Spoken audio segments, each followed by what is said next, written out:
அனைவருக்கும் வணக்கம். இன்னைக்கு நாம பார்க்க போறது கிளையண்ட்ஸ் போர்ட்ஃபோலியோ ரிவ்யூ. இது நம்ம கிளையண்ட் மேனேஜ்மெண்ட் சிஸ்டத்தினுடைய அடுத்த பார்ட்டா பார்க்கலாம். கிளையண்ட்ஸ் போர்ட்ஃபோலியோ அப்படின்னா என்ன அப்படின்னீங்கன்னா, ஒரு இன்வெஸ்டர் தன்னுடைய முதலீடுகளை எந்தெந்த செக்டாரில் எந்தெந்த கேட்டகரியில் வச்சிருக்கிறாரு அப்படின்னு சொல்லி சொன்னோம்னா அதுக்கு பேர் போர்ட்ஃபோலியோ. அதை நம்ம கிளையண்ட் போர்ட்ஃபோலியோன்னு சொல்கிறோம். அதை ஏன் ரிவ்யூ பண்ணணும் அப்படின்னு சொன்னீங்கன்னா, ரிவ்யூ பண்ணியே ஆகணும்.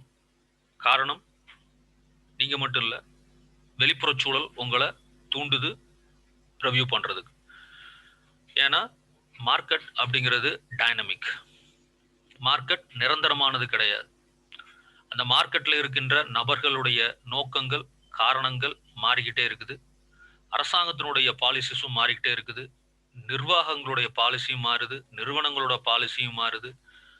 எல்லாமே மாறும்போது மார்க்கெட்டிலுடைய நடக்கிற விஷயங்களும் மாறுது. அப்ப எல்லாமே மாறுது. நானும் என்ன பண்ணணும்? மாறணும். அப்ப மாறணும் அப்படிங்கிறது ரொம்ப முக்கியமான விஷயம். எப்படி மாறணுங்கிறது decision has to taken by அந்த பர்டிகுலர் இன்வெஸ்டர். அப்ப மாறணும் அப்படின்னா நான் என்ன பண்ணணும்? ரிவ்யூ பண்ணி ஆகணும். என்கிட்ட என்ன இருக்குது, என்கிட்ட என்ன இல்லை, என்ன நடந்துகிட்டு இருக்குது. அப்ப எப்படி நான் மாற்ற முடியும் அப்படின்னு சொல்றதா நம்ம என்ன பண்றோம்? ரிவ்யூன்னு சொல்லி சொல்றோம். அப்ப நம்ம எதை ரிவ்யூ பண்ண போறோம்? என்னுடைய investments. What is mean by investment updates அப்படின்னு சொன்னீங்கன்னா, என் இன்வெஸ்ட்மெண்ட் எங்கெங்கெல்லாம் வச்சிருக்கிறேன்.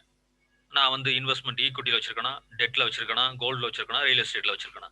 ஈக்விட்டினா எந்தெந்த செக்டார்ல வச்சிருக்கிறேன், அந்த செக்டார்ல என்னென்ன கம்பெனிஸ் இருக்குது, அந்த கம்பெனிஸ்ல என்னென்ன மாற்றங்கள் ஏற்படுது, அரசாங்கம் அந்த செக்டாருக்கு என்ன இப்போ புதுசா பெனிஃபிட் கொடுத்துருக்காங்க, இல்ல ஏற்கனவே இருந்த ஒண்ணா எதை மாத்தி இருக்கிறாங்க, இல்ல எதை இம்ப்ரூவைஸ் பண்ணியிருக்கிறாங்க. இதனால மார்க்கெட்ல என்ன மாறி இருக்குது, அதனுடைய விலை மாறுதா இல்லையா, அது பாசிட்டிவா இருக்கா நெகட்டிவா இருக்கா. பாசிட்டிவா இருந்தா வச்சுக்கலாம், நெகட்டிவா இருந்தா நம்ம என்ன பண்ணிடலாம், முடிவெடுக்கலாம். வச்சுக்கலாமா வேண்டாமா அப்படிங்கிறது. அப்ப என்ன என்னுடைய இன்வெஸ்ட்மெண்ட்ல நான் பண்ணியிருக்கிற இன்வெஸ்ட்மெண்ட்ஸ்ல எதனுடைய மாற்றங்களை நான் வந்து வாட்ச் பண்ணா அதுக்கு பேரு இன்வெஸ்ட்மெண்ட் அப்டேட். ரைட், இன்வெஸ்ட்மெண்ட் நான் அப்டேட் பண்ணிட்டேன். அப்ப நான் என்ன முடிவு பண்ண போறேன்? Portfolio revision.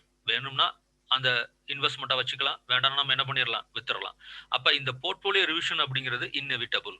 Keep on doing. அப்ப இந்த விஷயங்களை ஒரு கிளையண்ட் மேனேஜர் பண்ணும்போது அவர் எதை பேஸ் பண்ணி அவங்களுக்கு வந்து சர்வீஸ் ப்ரொவைட் பண்றாங்க அப்படின்னீங்கன்னா, அந்த பர்டிகுலர் கிளையண்டினுடைய நோக்கம் என்ன நோக்கம்? அவர் தொடர்ச்சியா இந்த மார்க்கெட்ல இருக்கணும்னு நினைக்கிறாரா, இல்ல ஷார்ட் டேர்மா இருக்கணும்னு நினைக்கிறாரா? Long term objective, short term objective. ஒரு கிளையண்டினுடைய நோக்கம் தொடர்ச்சியா இருக்கணும்னு சொன்னீங்கன்னா இந்த ரிவ்யூங்கிறது அடிக்கடி நடக்காது. ஆனா அதுவே ஷார்ட் டேர்மா இருந்துச்சுன்னா அடிக்கடி நடக்கும். ஏன்னா இந்த ஷார்ட் டேர்ம்ல விலை மாறுபாடுகள் மிக மிக வேகமா நடக்கும். அப்ப என்னுடைய ரிட்டர்னை நான் வந்து அந்த மாறுபாடுகளை தாண்டி ஈக்குவலா வச்சுக்கணும். அதை நம்ம சொல்றோம் மாறுபாடுகள் எதனை ஏற்படுகின்றது? இன்ஃபிளேஷன். அதையும் தாண்டி என்னுடைய ரிட்டர்னை அதிகமா வச்சுக்கணும்னு சொன்னீங்கன்னா நான் தொடர்ச்சியா இந்த ரிவிஷன்ஸை நான் என்ன பண்ணிட்டே இருக்கணும்?